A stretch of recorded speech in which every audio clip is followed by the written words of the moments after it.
Yes, approve kay Marian Rivera ang tambalang KD Lex o KD Estrada at Alexa Ilacad. Dahil di na nga ito nagpaawat sa pag-comment sa litrato ng dalawa na bagay na bagay. Ilang buwan din kasing di nakapag-perform ng sabay ang dalawa sa ASAP dahil sa lock-in taping ng aktres or shooting sa Muji Gay na pelikula yan. Ayan, si Muji Gay ay kasama. Hindi, yung bata yun. Muji Gay ang title ng movie. Yan talaga. Anong title? Muji Gay.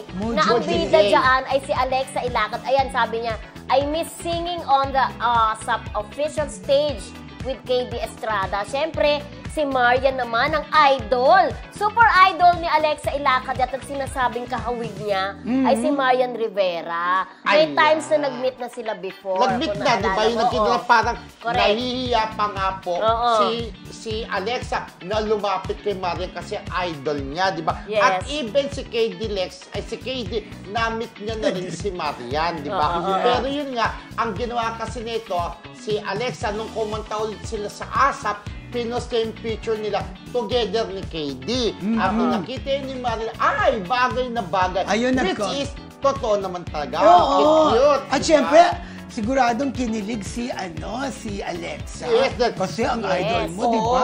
Magko-comment. Yes, ang Muji Gay po ay isang pelikula na pinagbibidahan po ni Alexa Ilacad at saka ni ang Korean star na si Kim Jisoo. Ay, bongga dito siya talagang tuloy-tuloy yung paggawa ng projects, no? Hindi, dahil pumirma na siya sa Sparkle, di ba? Yun nga, di ba nandito nga? Kaya di mo sabi ko, puso mo. Kaya ka nandito, kaya nagsushooting, di ba? Kasama rin sa movie na yan, si Rufa May Quinto. Bongga. Nakita ko na yung trailer.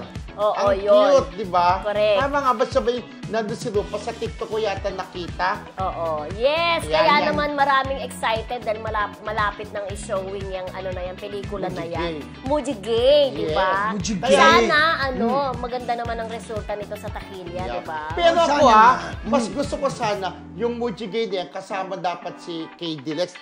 Iba pa rin kapag yung love team nila, di ba? Hindi nga si Kim Jisoo nga ang Hindi nga kung kasama rin ka ako. Si KD, kahit tatlo sila, triangle, di ba? Pero yun nga, sabi ni Alexa, namimiss siya ng pumunta sa ASAP, silang dalawa ni KD. Kaya sabi niya, I miss saying sa ASAP official with you. Kasi naman, ito naman si yun nga, busy sa shooting.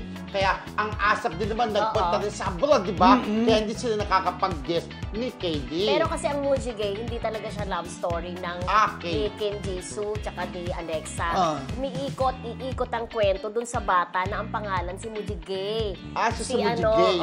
Si ang child actress na si Ryrie Toringa. Akala ko si na naman. Si Yuen Man. Alam mo, nakakatawa yung batang yun. Ang galing, di ba? Pero yan ba si Ren, yung Yuen Korean? Kim Jisoo. Nag-concert yata yan kahapon, di ba? Kasi parang umansyo kapatid ko para manood ng concert. Ewan ko kung si alam mo, natutuwa ako para kay Kim Jisoo, di ba? Parang canceled siya sa Korea, tinanggap natin siya. Pinakita natin yung pagiging mabait natin sa kanya. Tapos ang dami niyang projects ngayon. Nag-guest na siya, It's Showtime. Nagkausap silang dalawa ni Ryan. Yes.